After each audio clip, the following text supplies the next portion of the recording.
Welcome to my YouTube channel. मैं उम्मीद कर रही हूँ कि आप अच्छे हैं और चाहती हूँ कि इस वीडियो को एक मुस्कान के साथ देखिए। ठीक है, ये वीडियो किन के लिए बनाई जा रही है? अब ऐसा समय आ गया है जब बच्चों को स्ट्रेस हो रहा होगा, एग्ज़ाम आ रहा है, उस स्ट्रेस की वजह से नेगेटिविटी आ रही है। ऐसा लग रहा है जो पढ़ा है वो भूलते जा रहे हैं और इतना सिलेबस रहता है।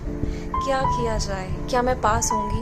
मुझे सेल्फ डाउट्स आते हैं। अगर ये केसेस हैं तो आज की वीडियो सिर्फ आपके लिए है। ठीक है, और मेन टॉपिक को स्टार्ट करने से पहले एक अपना बैकग्राउंड दूंगी आपको, सो दैट आप मुझसे रिलेट कर सकें। मैंने एमकॉम करी है और एमकॉम के साथ ही 2 बार यूजीसी नेट को क्वालिफाई किया है। जब थर्ड टाइम मैं अटेम्प्ट देने लगी यूजीसी का, आई फेल्ड। मेरा मिनिमम मार्क्स भी नहीं आया उसके लिए, आई फेल्ड। तीसरी बार दिया ही नहीं। फिर आई स्टार्टेड अ जॉब, और वो जॉब में अपने सब्जेक्ट से रिलेटेड नहीं थी मेरी। I was training students in soft skills.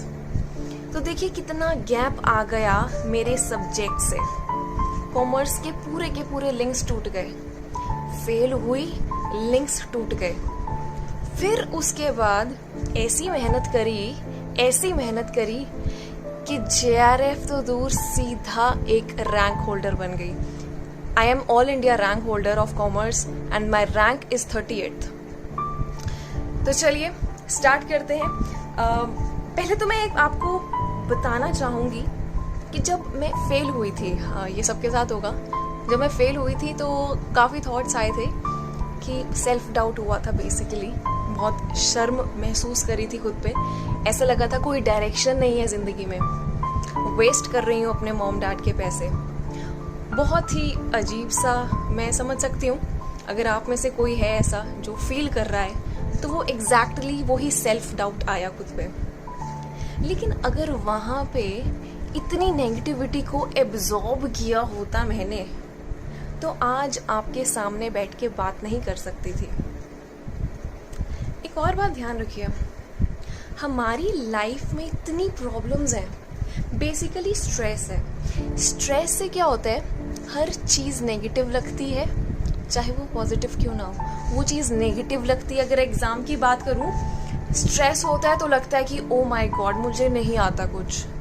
Self doubt करेंगे, सिलेबस भूलेंगे, बथेरी चीज़ें होंगी। ऐसा होता है कि नहीं होता? अब ना हमने मेन रीज़न तो जान लिया कि इसका स्ट्रेस है। एक आपसे सवाल पूछती हूँ कि स्ट्रेस क्या होता है? क्या स्ट्रेस लेना किसके हाथ में है? मेरे। स्ट्रेस क्या है? स्ट्रेस आपका एक रिस्पॉन्स होता है किसी एक सिचुएशन को लेके। अब जैसे एग्जाम आ रहा है, आप में से कई लोगों का अप्रोच होगा कि ओके मैंने बहुत मेहनत करी है इस चीज़ के लिए और उम्मीद करती हूँ बस 1 महीने की और मेहनत रहेगी, कुछ दिन की और मेहनत रह गई, फिर मेरा एग्जाम हो जाएगा, अच्छे से हो जाएगा और मैं पास हो जाऊंगा। और कुछ लोग, ओ माय गॉड सिर्फ कुछ दिन रह गए, मुझे समझ में नहीं आ रहा, मैं जितना याद आता है वो भूलती जा रही हूँ। अगर ऐसा हो रहा है तो ये भी आप ही का अप्रोच है। ठीक है, पता है स्ट्रेस को जितना एब्जॉर्ब करोगे उतना ही खर्च करोगे खुद को, उतना नेगेटिव हो जाओगे। और ये बहुत क्रूशियल टाइम है, इसमें अपने आप को काम डाउन करना है। विश्वास रखिए जो आपने पढ़ा है, आपने अपनी तरफ से बेस्ट पढ़ा है, विश्वास रखिए और खुद को काम रखिए। ये बहुत ज़रूरी है इस टाइम पे। जितना काम रखेंगे उतना अच्छे से पेपर होगा। ठीक है, और हम में से कई होंगे जिनको एग्ज़ाम के अलावा कई प्रॉब्लम्स आ रही होंगी लाइफ में, and I have been one of those problems. I have faced all such sort of problems in my life. मेरा ये नहीं था कि सिर्फ एक एग्ज़ाम का स्ट्रेस था, मैंने बहुत चीज़ें देखी हैं। ये सिर्फ for the sake of saying नहीं बोल रही हूँ। और पता है क्या होता है, जितना भी लग रहा होगा ना कि लाइफ मुझे नीचे लेके जा रही है, जितना लाइफ नीचे लेके जाती है उतनी ही चढ़ाई होती है। ये बात मुझे कोई बताने वाला नहीं था, आपको बता रही हूँ। अगर लग रहा है ना कि सब कुछ ही जा रहा है, सब कुछ नेगेटिव हो रहा है, ये टाइम जब आप नीचे जा रहे हैं ना, आप हीरे हैं, आपको तराशा जा रहा है। ठीक है, क्योंकि इसके बाद जब आप तराशे गए ना हीरे तो सीधा ऊपर जाएंगे, ठीक है। और इसके साथ कई और डाउट्स होते हैं स्टूडेंट्स को कि चलिए हमने सब पढ़ा है और एमसीक्यूज नहीं हो रहे हमसे, है ना। एमसीक्यूज क्यों गलत हो रहे हैं भाई, इतना सब कुछ पढ़ा है। एक बात बताती हूँ, एक क्लास में या एक किसी टेस्ट में जितने एमसीक्यूज आपके गलत हुए, क्या उतने ही नए कॉन्सेप्ट्स मैंने याद किए? क्या उतने ही नए कॉन्सेप्ट्स मैंने समझे?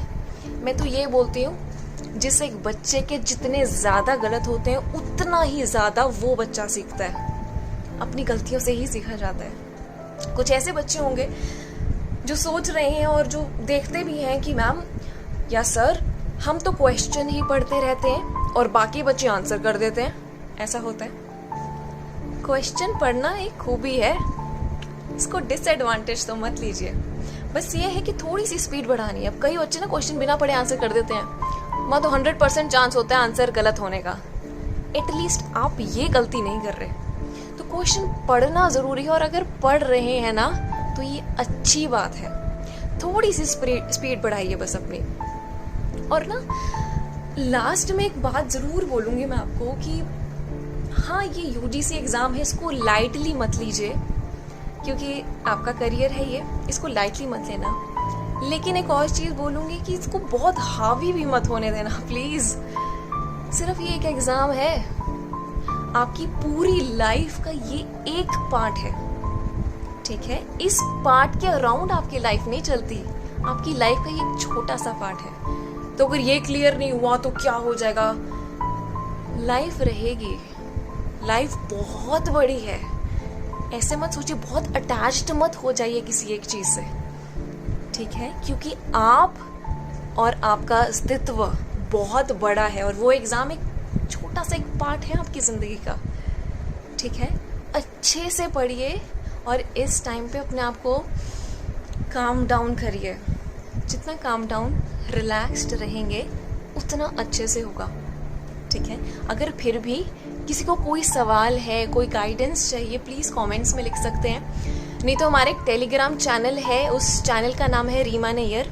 वहाँ एक डिस्कशन ग्रुप है, आप वहाँ जाके अपने प्रॉब्लम्स हैं, कोई क्वेरीज हैं तो बोल सकते हैं और हम आपको गाइड करेंगे। विद दिस आराम से पढ़िए, अच्छे से पढ़िए और कॉन्फिडेंस रखिए खुद पे, आपको आता है। और जब पेपर होगा ये बोल के जाना कि मुझे आता है, मुझे आता है, ठीक है। With this have a good day, have a good year, have a great life. Bye.